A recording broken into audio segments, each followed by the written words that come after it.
Hello, and welcome to my PowerPoint about the rebuild of Evangelion movies. I'd just like to initially apologize for the lines that are kind of on the side of the screen. That's just how the sun is coming in through the blinds, and I can't do anything about that. So it's just going to be there, and I'm sorry. Um, yeah, I'm going to talk about all four rebuild of Evangelion movies in this PowerPoint. I do kind of give an explanation for everything that's going on, but if you haven't seen the rebuild movies, you might not get a ton out of this, but I think that it's still interesting if you have an interest in Evangelion. Or maybe I'm just entertaining. I don't know. We'll see. I'm not telling you what to do. Okay. So, for the past 3 years, I have watched Neon Genesis Evangelion around the time of my birthday. It has become a sort of marker for myself to check in to my media analysis skill set, but also something that I am able to understand the older that I get. I feel like I'm able to get more and more each time I watch it. I watched End of Evangelion for the first time on my 22nd birthday with friends, which is kind of an insane movie to celebrate your birthday with. I'd watched the show before that. It's just End of Evangelion happened to fall right on my birthday. A year later, I got the bug to watch the show again, and then this year, End of Evangelion was in theaters a couple weeks before my birthday, which then inspired me to revisit the show and finally watch the rebuild of Evangelion movies. I watched the rebuild movies before I rewatched the show, which was kind of an interesting perspective to revisit the show with. Okay, every year I have watched Evangelion, I have liked it more and more. The first time I watched the show and End of Evangelion, like most people who watched it for the first time, I was really confused. I was slowly starting to piece together what was going on in the show, and then the last two episodes were extremely confusing to me, but my friends assured me that the movie would make more sense. And to some extent, it does, but I was still very confused. My friends had seen the show before and refused to answer any questions until after we had finished End of Evangelion, which I think is the right way to do it. Um, when we finished watching the movie, I went on a wiki deep dive and also asked a bunch of questions. After doing this research, I was able to have a basic understanding of some of the lore that contributed to the show, the Dead Sea Scrolls, the first, second, and third impact, Adam, Lilith. Those were all things that I was finally starting to understand. Then, when I rewatched the show a year later, I was actually able to understand most of what was going on. Now that I actually had an understanding of what the big things were, the impacts, human instrumentality, etc., I was actually able to understand what was going on throughout the show. The context of the ending allowed me to understand how everything built to that ending in a better way. Throughout the show, Shinji has no idea what's going on because nobody wants to tell him anything. Shinji gets the bare necessities and is told to get in the robot. He literally never finds out what human instrumentality is or his dad's role in it. I finally had the context that Shinji doesn't get and was able to piece together foreshadowing and some of Gendo's conversations with Fuyutsuki or Kaji. I'd also like to say that, this is not a unique perspective. Most people are confused when they watch Evangelion for the first time. There's a lot of art out there that when you watch it for the first time, you're confused, and then you revisit it with new perspective. That's always a benefit. Again, just pointing out it's not unique, but it absolutely helped me here. I didn't end up rewatching End of Evangelion a year ago. I remember feeling lukewarm about it after my first viewing, and I was getting distracted by other shows anyway, so I just left it. Rewatching End of Evangelion this year was incredible. I understood what was going on and was actually able to look beyond what was being shown to me and look into the themes and symbols of the movie. And I completely loved it. Seeing it in a theater was awesome, and I literally went to the parking lot and texted my friend my incredibly long analysis of what I thought the ending was about. I won't go into that here because this is long enough, and honestly, that information is not necessary to the point of this PowerPoint that I'm trying to get across. The rest of that night, I was in the zone. The whole movie was just swirling around in my head, and I kept thinking about everything that was going on. I just loved thinking about it. There were so many things for me to chew on. After this experience of being able to look into the layers of Evangelion instead of rewatching the show first, I decided to finally give the rebuild of Evangelion movies a try. I had absolutely loved my new perspective on the show and the movie that has come with age and understanding. So let me see what else Anno cooked up with the Evangelion franchise. And oh boy, these movies are complete and utter dog shit. I'm a professional, so I have more to say than that, but that is the general idea. I will now go movie by movie and talk about everything that I have to say about them, and I will talk a bit about the show and End of Evangelion as well, just to kind of give a comparison. Before I do that, I will give a brief summary of the events of the show and the movie. This PowerPoint is really long, so I will keep the recaps to a bare minimum, but honestly, if this isn't short, if you don't need it, just skip ahead. The best way to understand what I'm talking about here is to watch all the movies in the show, but I know that's a lot of time to invest into understanding what I'm talking about here. Okay, so Neon Genesis Evangelion recap really quickly. It's a show that takes place in 2015, which is 15 years after a cataclysmic event called the Second Impact. 14-year-old Shinji Ikari is called to go to Tokyo 3 by his father, Gendo Ikari, who he was not spoken to in many years. Shinji meets Misato Katsuragi at the train station, and she drives him to NERV, the branch of the United Nations that she and Gendo work at. As Shinji arrives at NERV with Misato, an angel attacks the building. Angels are basically aliens that foreshadow the coming of a third impact. Angels are these creatures that come in many different shapes and sizes that all attempt to infiltrate NERV for reasons that we don't find out until later. Angels have something called AT fields that are impenetrable shields that surround them, making conventional weapons useless. As the angels attack Tokyo 3 on their way to NERV, Gendo pressures Shinji to pilot his robot, called Ava's, with no training. Gendo wheels in Rei Ayanami on her hospital bed, normally the pilot of her own Ava called Unit 0, and says that if Shinji doesn't get in his Ava, then Rei will. Shinji gets into the Ava. Shinji's is called Unit 01 and attempts to fight the angel. He is quickly and completely overwhelmed and also learns that when his Unit 1 takes damage, he feels the pain himself. He goes unconscious after Unit 01 takes head damage. We then see Unit 01 go berserk and savagely kill the angel. Shinji wakes up in the hospital and ends up moving in with Misato so she can look after him. We then learn that there are 14 angels that are prophesized to come, and humanity needs to defeat all of them. Shinji and Rei slowly become friends after their initial introduction. We then meet Asuka Langley Soryu, a German-Japanese-American girl who pilots Unit 02 and moves in with Shinji and Misato. The three of them defeat several more angels together, despite the bickering between Shinji and Asuka. These battles with the angels continue to take extreme tolls on these characters. Shinji is absorbed into an angel for a month at one point and has to violently break out of his containment. Asuka fights an angel that attacks her mind, forcing her to relive the trauma of seeing her mother's suicide as a child. Rei self-destructs at one point to save Shinji. Misato ends up confronting head scientist Ritsuko Akagi about some of the secrets that NERV is hiding from her. More traumatic events happen to the kids, including Shinji being forced to fight Unit 03 after his friend Toji Suzuhara is absorbed into it and then subsequently is turned into an angel. Shinji refuses, and Gendo turns on the dummy plug system, which takes control away from Shinji and into Gendo.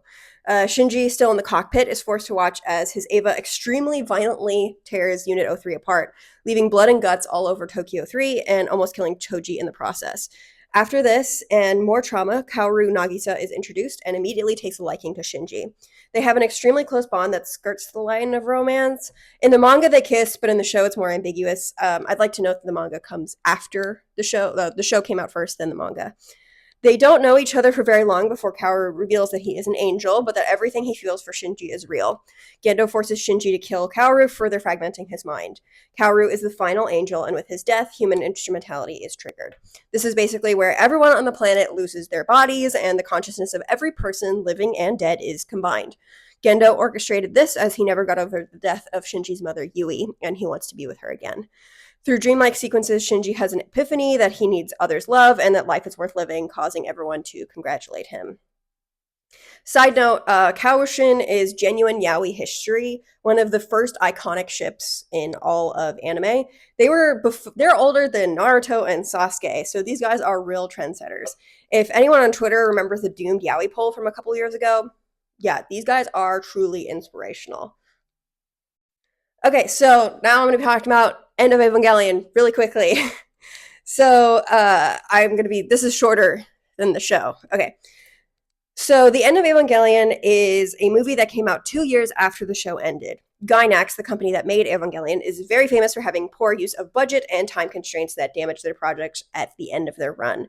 Kare Kano is a show that they made, but due to budget and time issues, has one episode with almost no animation in it.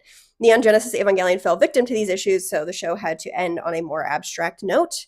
Creator Hideki Anno received literal death threats over the ambiguity of how the show ended, so 2 years later, the crew at Gainax created End of Evangelion in 1997. Neon Genesis Evangelion came out in 1995.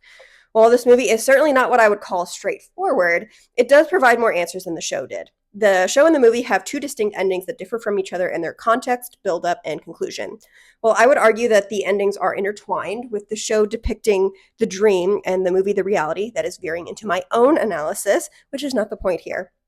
I mentioned earlier that I got to see this movie in theaters, which was truly a wonderfully jarring experience.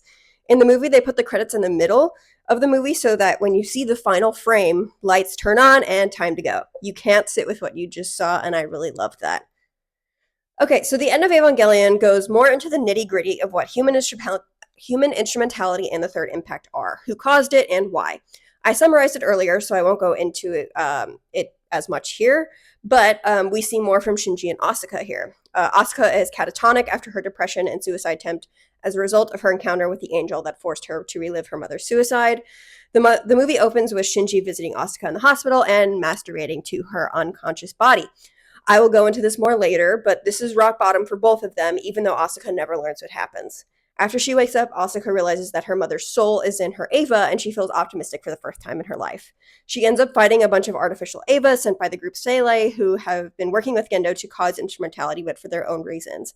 They work together, but are ultimately against each other. While the fight initially goes in her favor, she ends up extremely painfully losing, having the others, Evas, tear her robot apart limb from limb.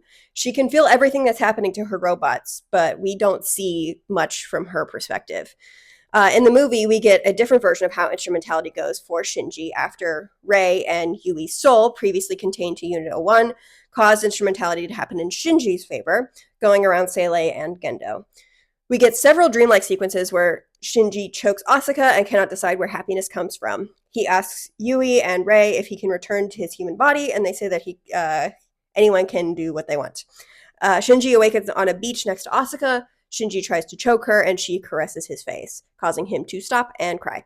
Asuka calls him disgusting, and the movie ends. I have my own interpretation of what this ending means, but that would, again, make this too long. So I will say that if anyone wants my analysis of the ending of Evangelion, just ask. I've got it off the dome. Okay, so the first Evangelion reboot or rebuild movie is called Evangelion 1.0. You Are Not Alone. Yes, I know that these titles are all dumb. They are really weird. That's the case for all 4 rebuild movies. Okay, so the first rebuild movie, I think, is devoid of artistic merit. While I do not think that any of these movies should exist, that holds most true for this one. This is literally just a summary of the first couple episodes of the show. Most of the things that happen in this movie are shot for shot from the show. I will admit that I do think the animation here is nice to look at, but it looks better in later movies, and the original show had a much cooler way of showing the exact same things. I also generally prefer cell animation. I literally paused this movie 20 minutes in and rewatched the first episode of the show just to prove to myself that it was exactly the same. The only difference of note here is that Misato knows about Lilith in the nerve basement and then shows it to Shinji. I truly don't know what the point of that is because Misato still doesn't know anything about human instrumentality, Seele, or the third impact. So I really don't get the point of Misato just kind of knowing about Lilith and going like, oh well, like, that's really weird. She shows it to Shinji, which doesn't really make any sense either. She's just like, come on, Shinji, we gotta go. We gotta see what's down here. But it means literally nothing for both of them. And it means nothing to the viewer of the movie if they don't know who Lilith is or what that means. It also literally doesn't matter in later movies. So I really don't know why they did this. Maybe just for the fact that it's different. I don't know. But also the faces are different. I don't know if you can see this very well, but yeah, the rebuild version has a different mask because I feel like Lilith in the show has the really iconic, it's like 6 eyes with the lines kind of connecting them. And then in the rebuild, it's just 2 eyes and a kind of bird beak. Like that's a really strange, especially to change like some of the iconography from the show. But whatever. So if you are at all curious about the rebuild movies, I would say that there's really no reason to watch this one. Just skip it and then start on the second one. The next one is called Evangelion 2.0. I put the colon in the wrong place. You Cannot Advance. It's slightly better than the first one, but not by much. This movie starts by introducing us to the only new main character and one of the worst characters ever, Mari. She gets into her Ava and fights an angel and beats it in the opening scene of the movie, which, the worst thing about Mari is that she has absolutely no character traits or any stake in anything that happens in any of these movies. She is fan service. She's supposed to be super hot and have big boobies and be devoid of everything else. And she is so completely boring. In the original show, there are quite a lot of sexual themes. Shinji is shown to be a horny, depressed teenager, and he has these sexual feelings, but he doesn't know how to process them yet. The way that he views sex and relationships is never surface level. It is something that is a really big theme that gives us insight into the way that he ultimately views his self-worth and attitudes towards love. Every female character in the show has their own complex and interesting way that they engage with sex. Misato and Ritsuko are the adults who have sexual relationships, and both of their relationships are incredibly important to their characters. Misato's relationship with Kaji gives insight to both their characters, and the genuine bond that they feel between them is really endearing and gives both of them this really emotional core. It's the only time in the show that we see a romantic, loving relationship between two characters. Even if it is complicated by the circumstances that they are in, they ultimately love each other through all of it. Ritsuko's sexual relationship with Gendo shows how much she is in the shadow of her mother. She is unable to break from who her mother was, having the same job, working on the same computer, and ultimately having the same lover. Ritsuko's mom watches over everything through the Magi, which is the computer, and Ritsuko feels chained to that. She wants to break free, but was ultimately unable to, and fell into her mother's footsteps, and her relationship with Gendo is the biggest indicator of that. Neither of them have any feelings for each other, the same as Ritsuko's mother and Gendo, but it shows how some patterns are unable to be broken from. Ritsuko sleeps with Gendo to better understand her mother, but dies still feeling that conflict. Rei is sexualized by Gendo because she's the literal clone of his dead wife. Gendo gives her special attention and care that he never extends to anyone else, much less his own son. She is sexualized by Shinji too, but mostly by accident. Shinji loves Rei, but as the show goes on, the sexual nature of their love lessens. Rei herself is barely a full person and takes what is thrown at her and doesn't feel much until the end of Evangelion, when she decides to go against Gendo to protect Shinji, becoming what Yui would want of her and not Gendo. The way she is sexualized shows how Gendo feels about her and Shinji's confused feelings of love. She is absolutely a victim until she takes her agency back and goes against Gendo. And finally, Asuka. My beloved Asuka. The way she is sexualized is similar to Shinji. She doesn't know how to receive love from others around her and assumes more things are sexual than they are. She has a crush on Kaji and tries to make herself seem like more of an adult to him in order to get his attention and approval. Kaji is not interested, but still tries to be kind to her until he ultimately shuts her down. She wants to have sex with him, but even if Kaji wasn't with Misato, he is an adult and she's 14, and he very much sees her like that, much to her dismay. Asuka blames Misato as a way to understand the rejection she's feeling. Then there's the all-famous hospital scene at the beginning of End of Evangelion. While that scene is far more of an indicator of Shinji's mental state at the time, near broken and consumed by guilt and shame, but with a desire to feel happiness and connection, he gives into his attraction to Asuka and masturbates to her unconscious body. The way that she is sexualized here is not meant to be positive. You're not supposed to watch this scene, see Asuka's boobs, and say, oh yeah, that's hot. That it is literally Shinji's lowest point, and the point that the audience is meant to have a lot of moral conflict over his actions. You understand the circumstances that led Shinji to this point, but you still absolutely hate what he does. And even though Asuka never learns what happens, the last way that we see her in a sexual way is her being assaulted, which is obviously a very negative connection between her and her sexuality. This whole long-winded tangent is all in service of me talking about how much I absolutely despise the way that the female characters are sexualized in this movie and in the following two movies. Mari, as a character who exists solely to be fan service, spits on all the intricacies, nuances, and depth behind every single female character's relationship with sex in the show. Mari does not have any of that and is meant to be a fantasy for the viewer, which, as a seasoned anime viewer, I am able to shut my brain off to brainless fan service if it's a good show and it's not too egregious. Every anime fan has that line within themselves that they have to accept. The way that Mari is sexualized would be within the realm of something that I could write off in most things. She's really not in it that much. But when she is attached to Evangelion, a franchise that has been above that kind of fan service and wants to engage the viewer with the way that they view sex, having something this blatantly overt spits on everything else that came before. Don't even get me started on Asuka in these movies. Okay, never mind. I'm getting started anyway because I can't. At least with Mari, she is a movie original character and therefore doesn't have any changes within her from the show to the movie. But Asuka loses any and all nuance to her character anyway, not having any of the trauma related to her mother in these movies.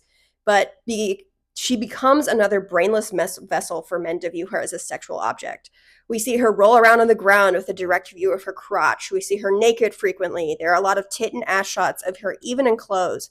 There is absolutely no engaging in this aspect of her character with Shinji either, which is a really strange choice.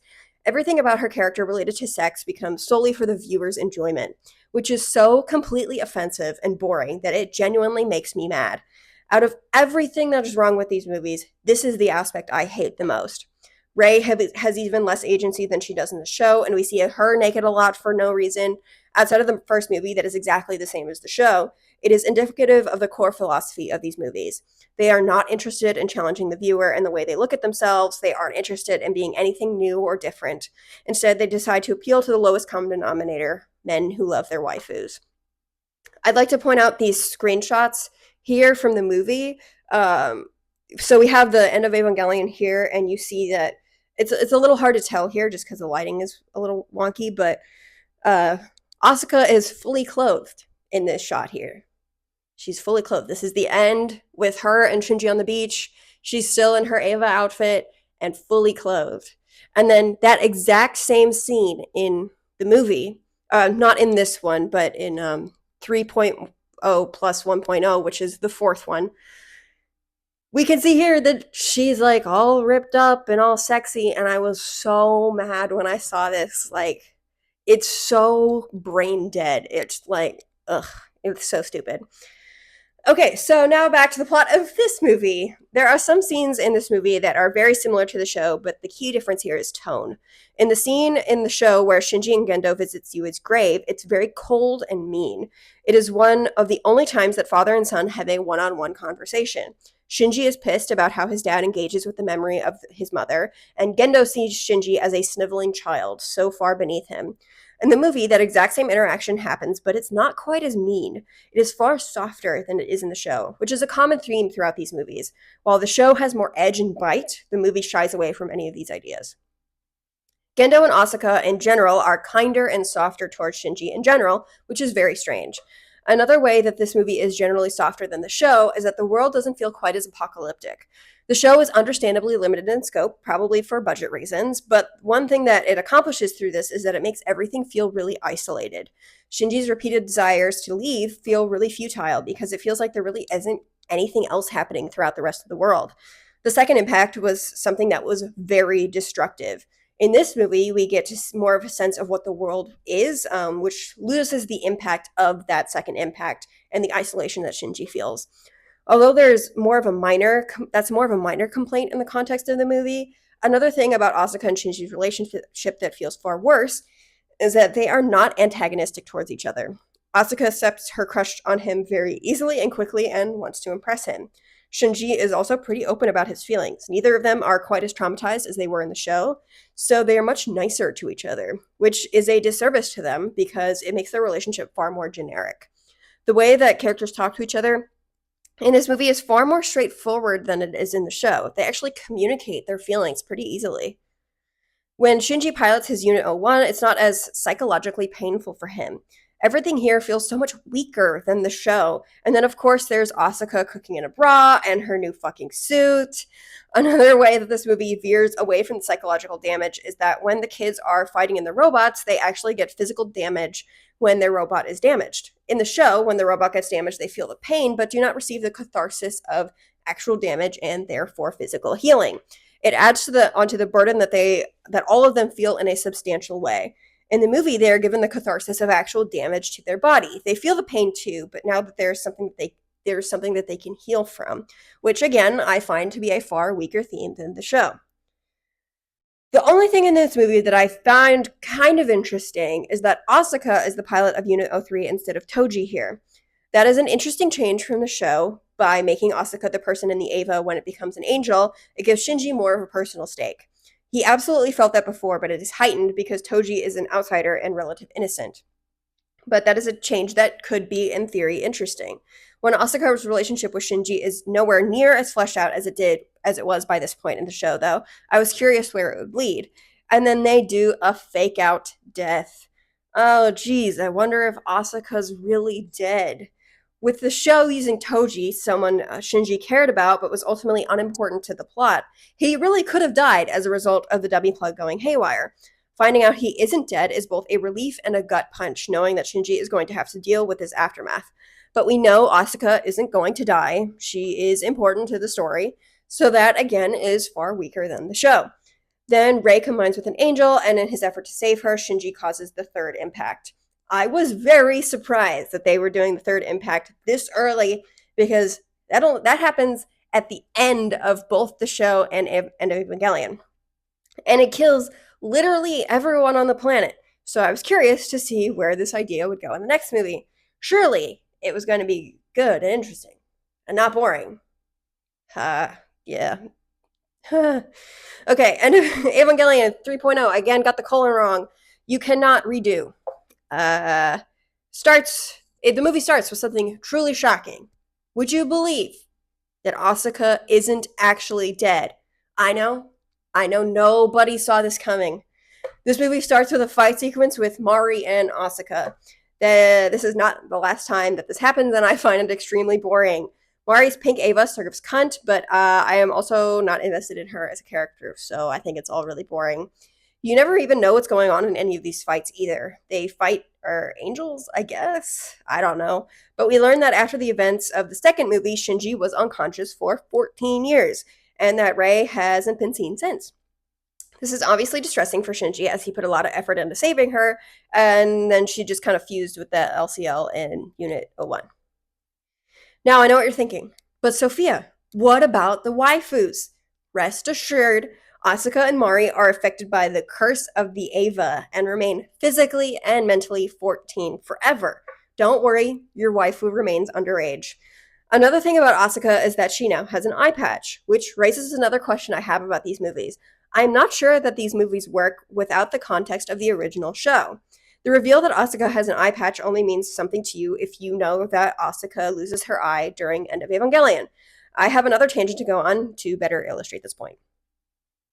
Okay, so in 2020, over COVID, I played the Final Fantasy VII Remake. I had absolutely no exposure at all to anything about Final Fantasy VII or any other Final Fantasy games. I'd never played Kingdom Hearts. I didn't know any of it.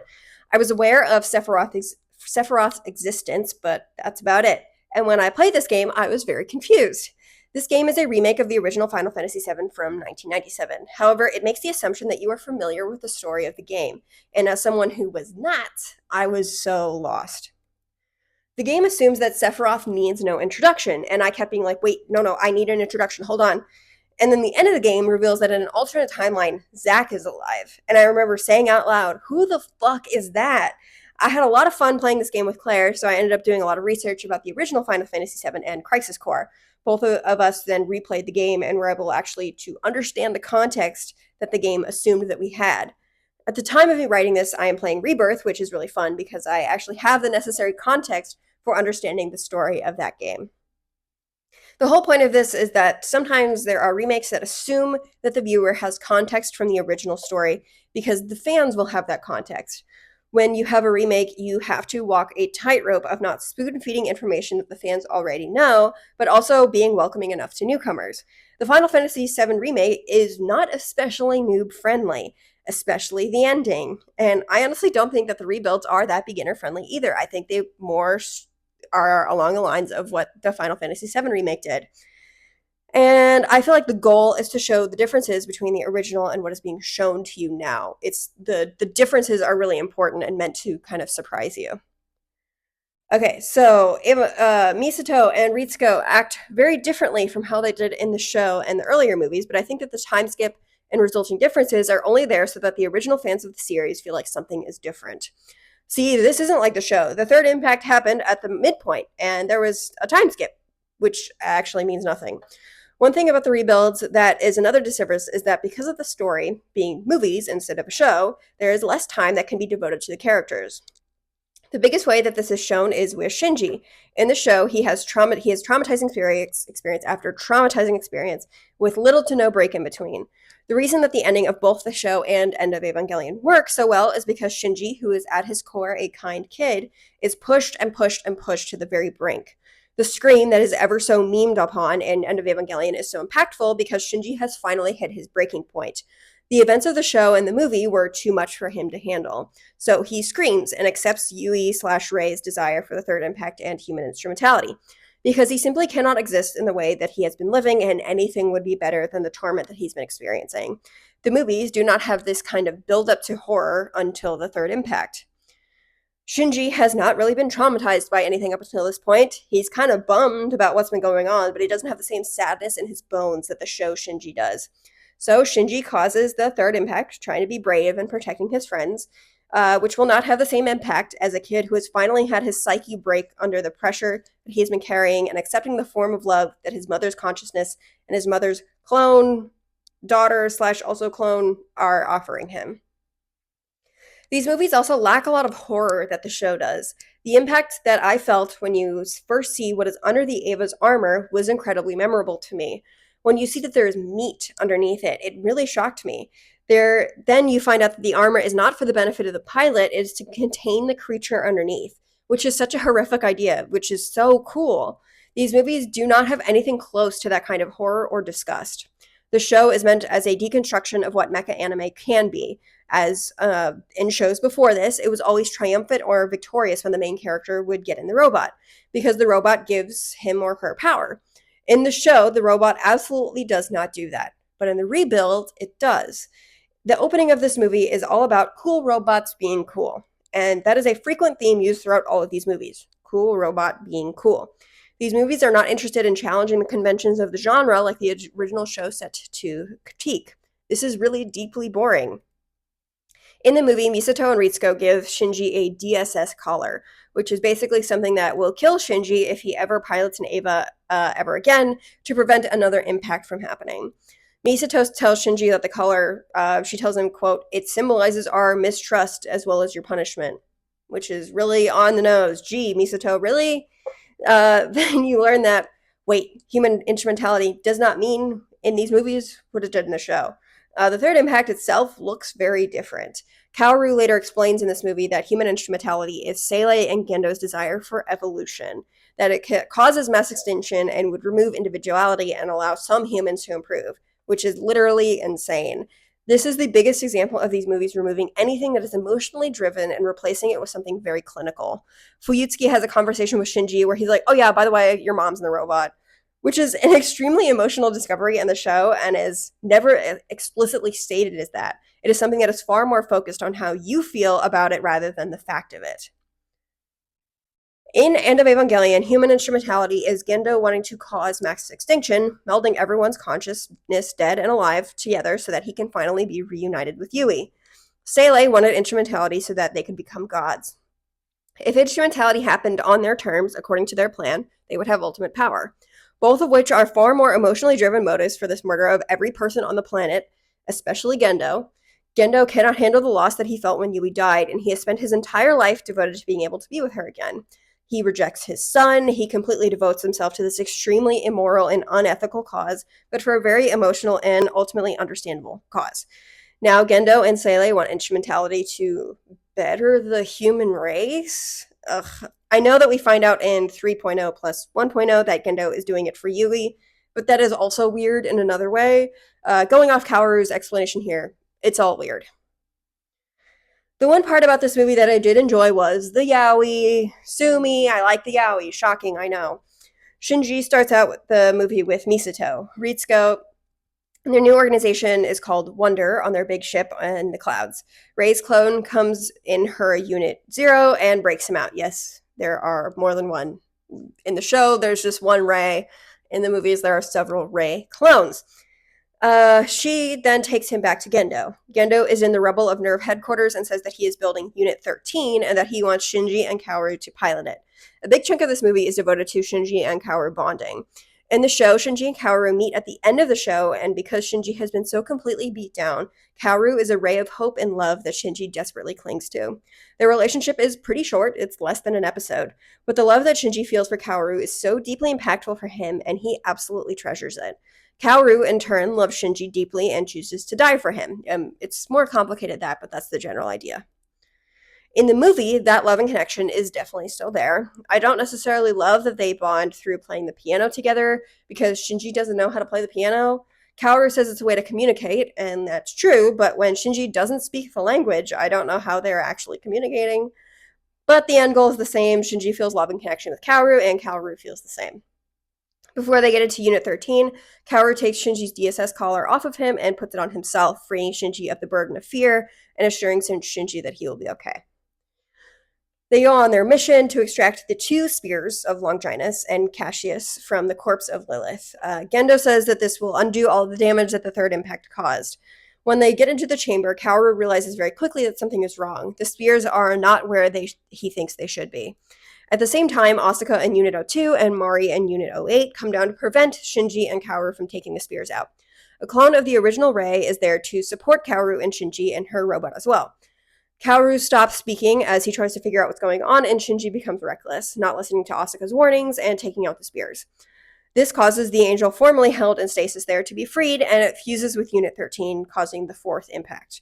Mari makes Shinji eject from Unit 13, while Kaoru stabs the angel again, causing his collar to go off and for him to die in front of Shinji. This movie ends with Asuka, Rei, and Shinji stranded on a wasteland with no way of communicating with anyone.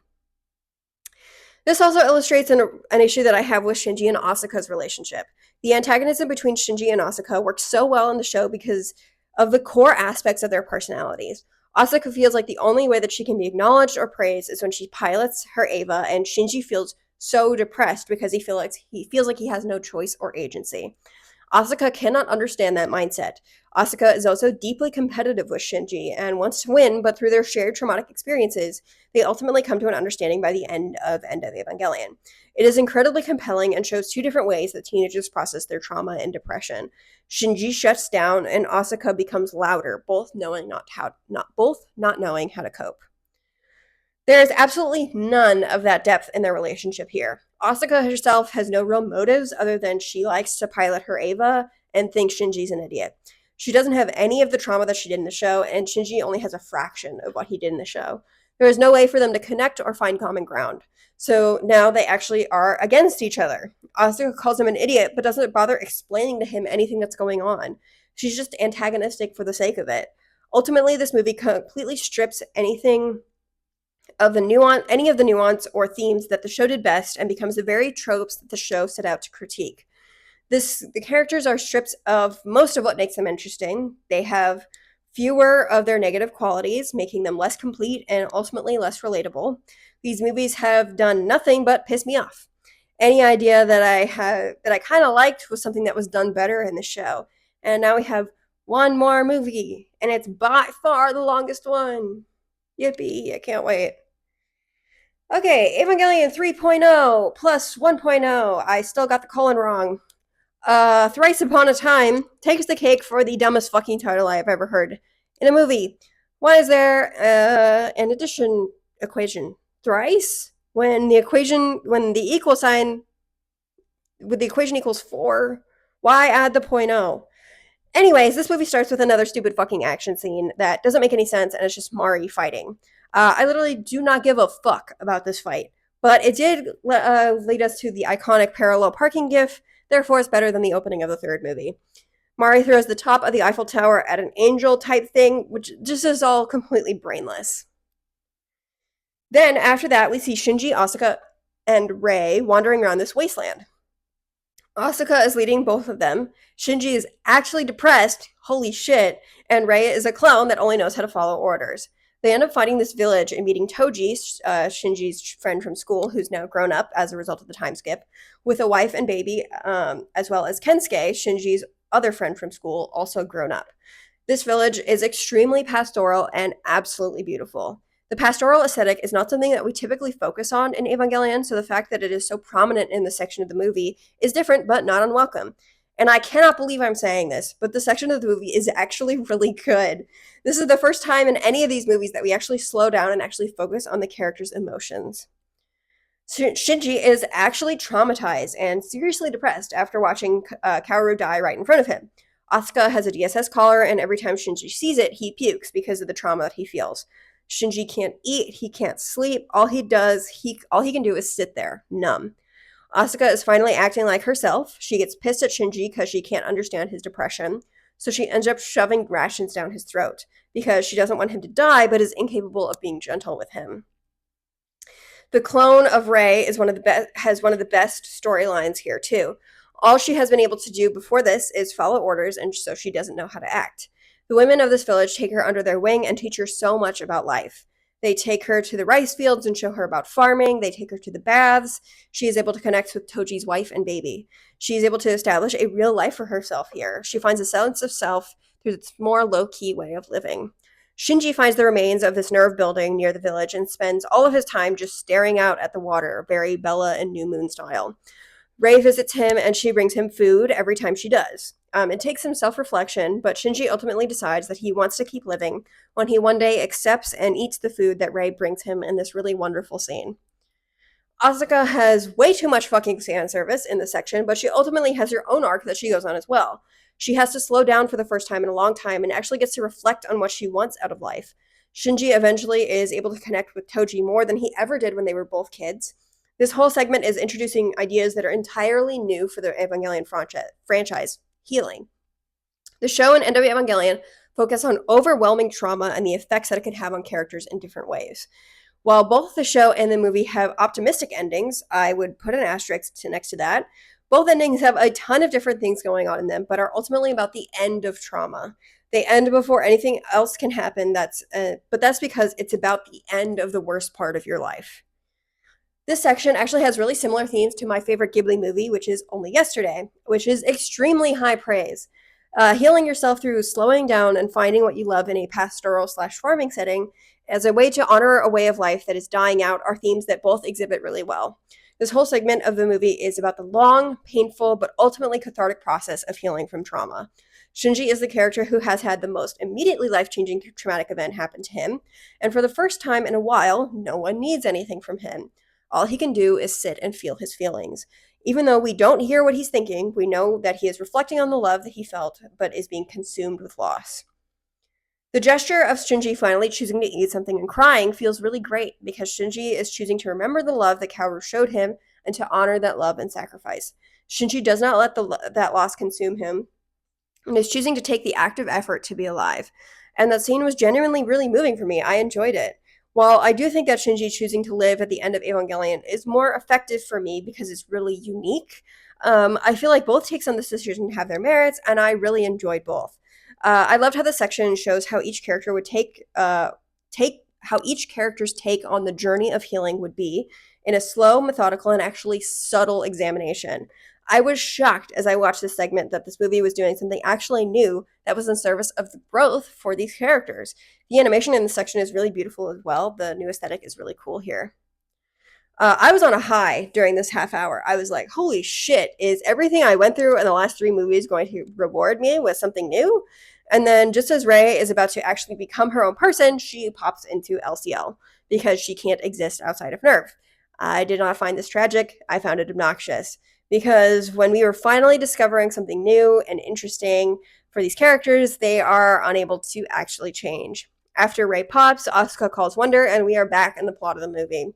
Gone are any of the emotional center points. Gone is anything new. We are reminded that this movie isn't about its characters. It's about cool robots, spectacle, and surprising twists. Rei's death only serves to be surprising. It doesn't add anything new to Shinji's relationship with life and death. It's ultimately just boring. Why are the robots the least interesting part of this movie? Which sucks. The robots in the show represented so much more than just being cool. They were about the horror and lengths that mothers will go to protect their children. It establishes such an interesting theme about Shinji's mother being both fiercely and violently protective and represents the anger of motherhood. Motherhood can bring about both joy and atrocity, and the robots represent that differently for Rei, Asuka, and Shinji, which is a really interesting theme. And now the robots are just cool, and they just kind of look like that. The climax of this movie was so completely dumb that I didn't even know what the fuck was going on. Asuka removes her eye patch, fuses with the ninth angel, and then is absorbed in her Ava, at the same time revealing that she's a clone. Gendo and his desire for instrumentality fuses with the key of Nebuchadnezzar and sacrifices his humanity so that he can bring it on. Misato tells Shinji that she now trusts him to pilot Unit 01, which literally makes no sense because they have barely interacted at all in the last two movies and she just does not like him. They only come to an understanding because that's what we expect of them. Now, Shinji is in Unit 01 and Gendo gets to do the fucked up Unit 13, and they have a fight. And Gendo shows him imaginary Avas and a black Lilith, which is so completely pointless and stupid. Gendo wants to cause another impact called the Additional Impact so that he can be with Yui. Dude failed to reunite with her in two previous fucking impacts, so he wants to try another one more time. Gendo and Shinji talk for like 2 seconds and then he realizes the error of his ways. Huh? Through some complicated processes, Shinji is given the power to rewrite the world. Gendo and Yui sacrifice themselves instead, rewriting the world and leaving Shinji alone on this beach, on this weird alternate world that Gendo brought him into to fight. Mari breaks through and rescues Shinji. The very end of this movie is the world restored. We see Shinji and Mari at a train station, and they are adults and I'm assuming together. They leave together, and then that's it. The end song here is a complete banger, but I had heard it before. I watched this movie, so I knew it would be good. But I cannot emphasize enough how much I hate that Shinji and Mari end up together here. Side note, the top Letterboxd review for this movie is really fucking stupid. I know it's a joke, but still, shut the fuck up. Okay, but anyway, I hate how they end up together here because they literally make maybe three conversations about across all the movies, and then she saves him and they are together as adults. That is so completely lame because that doesn't mean anything to me. You mean to tell me that Shinji healed with Mari, not Kaoru or Asuka or Rei, who have significantly more of an impact on him? While this movie is far and away the best of the rebuilds, I still hated so many aspects of it. When I looked at the reviews on Letterboxd, even the negative reviews all loved the section in the village, which is really funny. We are all in agreement that it's good. This movie almost had something good to say, and then it fell back on the flaws of the previous two movies, which I did really enjoy the section in the village that is half an hour and 4 goddamn movies. I have written this very long PowerPoint in order to express how I feel about this. These movies are utterly pointless and have little to no purpose to exist. I don't think that there's a way for me to summarize how I feel because it all comes down to no me gusta. Like most nerd-ass 20-somethings, Neon Genesis Evangelion and End of Evangelion are two works that mean quite a bit to me, and I have found so much enjoyment really diving into those themes and characters. The rebuild of Evangelion movies offer nothing to expand upon or do anything new outside of the village segment with the source material. It actively makes the female characters into worse versions of themselves with enough fan service to make me want to kill myself. None of the characters have the depth that they initially did. If anyone tells you that these movies are worth watching, shoot them. If you're curious about these movies, be my guest, but just know that I did not enjoy them at all. I am honestly really surprised that these movies have as many good reviews as they do. I can maybe understand liking them if you've never seen the show before, but I truly don't understand how you can like the movies if you've seen the show. What are you possibly getting out of them? Anyway, that's all I have to say about the rebuild of Evangelion movies. And I end with a meme.